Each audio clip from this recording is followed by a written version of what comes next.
And thank you so much for being with me. Thanks for having me. So Trump attended a groundbreaking here where we are for Foxconn. He promised 13,000 jobs, and only about 1,000 of those actually exist right now. So I know you're promising more than 2,000 union construction jobs, and that 100,000 people are going to get trained in AI here.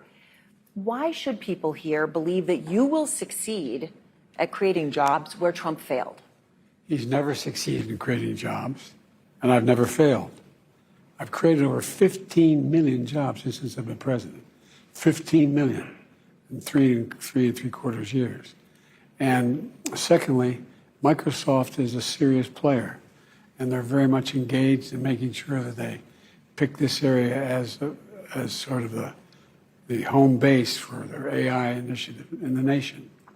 And they're gonna do it.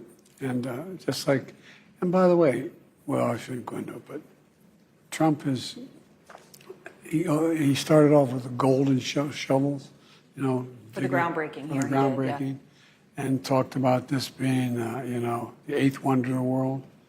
When has he ever done anything he said? I'm not being facetious. Think about it. He started off, he lost, other than Herbert Hoover, he's the only other president who lost more jobs than created in his four-year term. He's, the way he managed the end of his last year when we were dealing with COVID, 1 million people died. He'd tell people inject bleach, that may do it.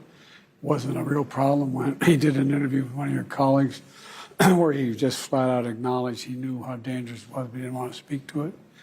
You know, it's, I just, and look at what he says he's going to do if he gets elected.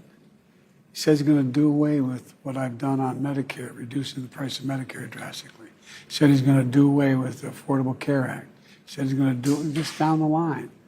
So we have a very different view. I look at it from physician, not being facetious, from a Scranton perspective. He looks at it from Mar-a-Lago perspective.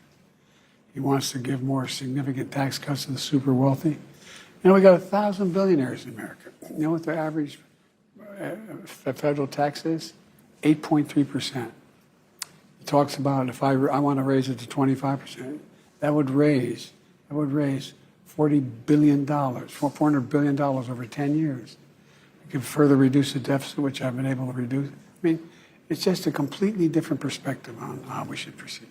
When it comes, though, to the 100,000 jobs specifically that we're talking about here, people training in AI, the actual jobs, when are they actually going to have jobs, those 100,000 people that are being trained? Beginning probably the first tranche in 3 to 4 years. The community colleges are going to, the one we're at, we're going to provide for 2,000 folks and to be able to be trained, 200 a year. And it's going to go, the whole pipeline goes all the way through out to high schools and training facilities. You know, it used to be that when I was in high school, and even at the tail end, very tail end before you went to high school, most public high schools had shop and home, you know, learn to work with your hands. It doesn't exist anymore. And so it allows people who have skills and be able to train to technical skills to be able to make a decent living without a college degree. And it's what we need. So when we talk about the bet on AI and sort of what it means, I don't know if you saw this weekend, Warren Buffett had his annual meeting and he talked about AI. So the first thing he said was, okay, it's got enormous potential for good. But then he likened it to the development of nuclear weapons in the US. And he said it scares the hell out of him. You know, he always says it like he sees it. And then he says, quote, he doesn't understand a damn thing about it. And that may capture how many Americans feel. Does AI scare you? AI has enormous potential, enormous downside potential. That's why 3 years ago I got together the major architects of AI from the different operations around the world. I met with them in Europe and here in the United States. And it ranges all the way from one of the leaders saying it's going to take over human thinking, all the way to folks who say, no, it's not a problem. And so that's why I set out certain standards that it can't do no harm, and we have to make sure we know how to do that. We have to make sure it's controlled, and that's all. And it's the most significant, I think, technological development in human history. The most significant in human history. Yeah, and not in terms of war and peace, but in terms of being able to. One leader in the AI community said to me, "It's going to overtake human thinking," and which is frightening. Terrifying.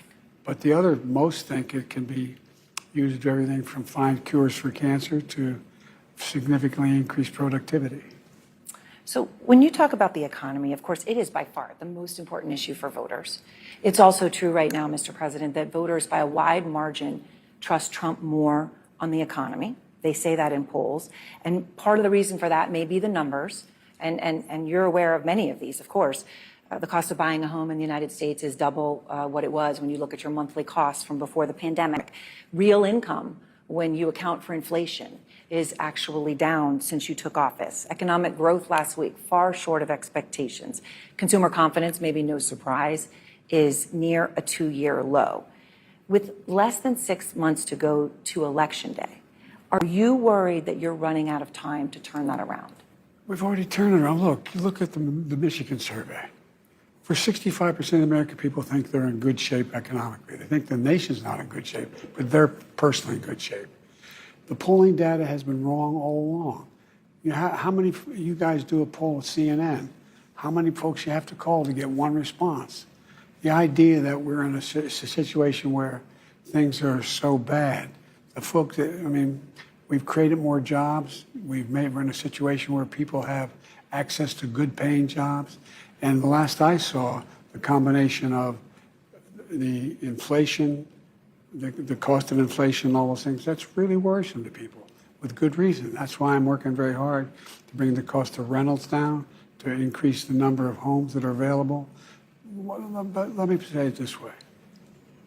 When I started this administration, people were saying there's going to be a collapse of the economy. We have the strongest economy in the world. Let me say it again, in the world. Although GDP last week was far short of expectations. Oh, it wasn't. Look, GDP is still growing.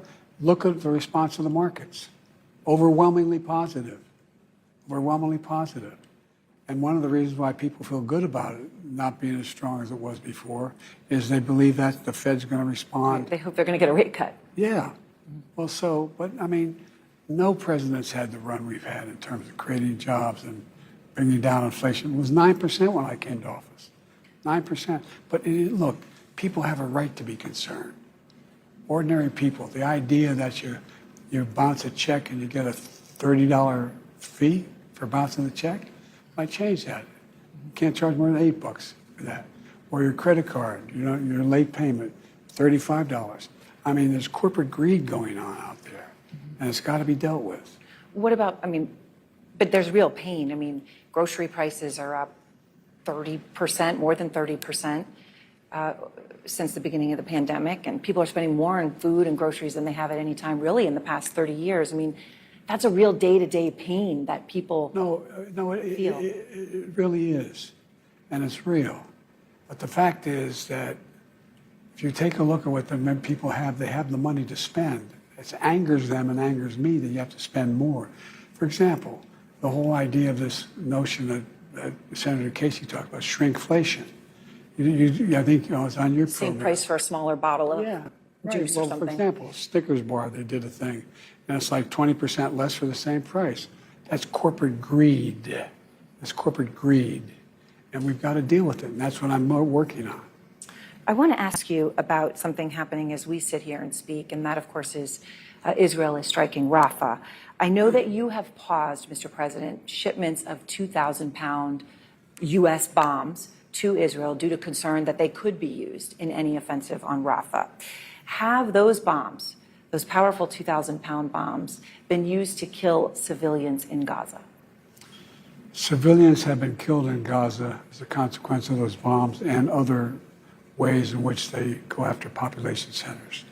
And I made it clear that if they go into Rafah, they haven't gone into Rafah yet.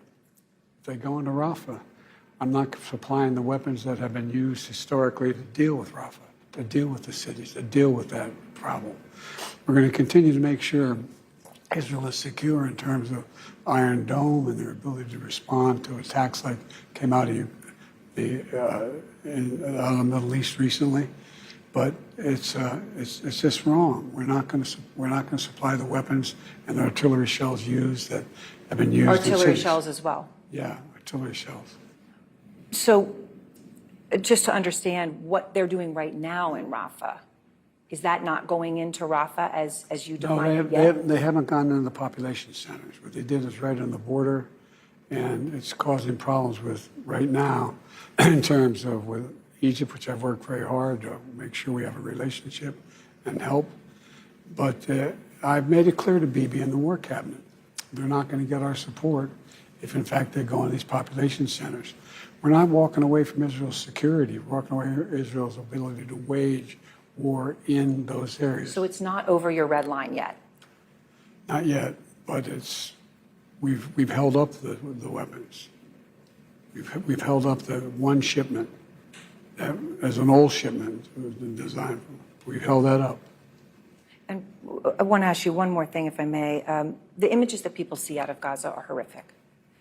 The UN's talking about, some of these mass graves and the summary executions that there's been evidence of, torture. The images of children, it breaks anyone's heart to look at it. And obviously, we've seen that frustration here in the U.S. on college campuses. And Mr. President, I have signs at college campuses. Some say Genocide Joe. Any of us that have gone to those campuses, sometimes we hear that chant. Do you hear the message of those young Americans? Absolutely, I hear the message. Look, two things. First of all, there's a legitimate right to free speech and protest. There's a legitimate right to do that, and they have a right to do that. There's not a legitimate right to use hate speech. There's not a legitimate right to threaten Jewish students. There's not a legitimate right to block people access to class. That's against the law. That's against the law. And so, and if you look at the data, these demonstrations are real, but they're not nearly, look, and I made a speech on the Holocaust the other day. Mm-hmm. And I pointed out that, it took 7 decades to get to the place where after the Holocaust occurred, and there's still anti-Semitism. Look what's happened. In 7 weeks, 70, what's happening? Everybody's sort of forgotten about what happened in Israel. Those 1,200 young kids murdered. I saw pictures, I went over there shortly after. A mother and a daughter being roped together and then kerosene poured and burned to death. Nothing's like that to happen in the Jewish community since the Holocaust. So when I went over immediately after that happened, I said to Bibi, don't make the same mistake we made in America. We wanted to get bin Laden, and we'll help you get Sinwar. But we went into Afghanistan it made sense to go get bin Laden. It made no sense to try to unify Afghanistan. It made no sense, in my view, to engage in thinking that in Iraq they had a nuclear weapon. Don't make the same mistake. Focus on, and we'll help you focus on getting the bad guys. And we got to think through what is happening after Gaza, after this is over. Who's going to occupy Gaza? I've been working with the Arab states. I won't mention them because I don't want to get them in trouble. But 5 leaders in the Arab community who are prepared to help rebuild Gaza, prepared to help transition to a 2-state solution. To govern it? Well, to maintain the security and peace while they're working out a Palestinian authority that's real and not corrupt. All right. Well, Mr. President, thank you very much. I appreciate your time today. Thank you.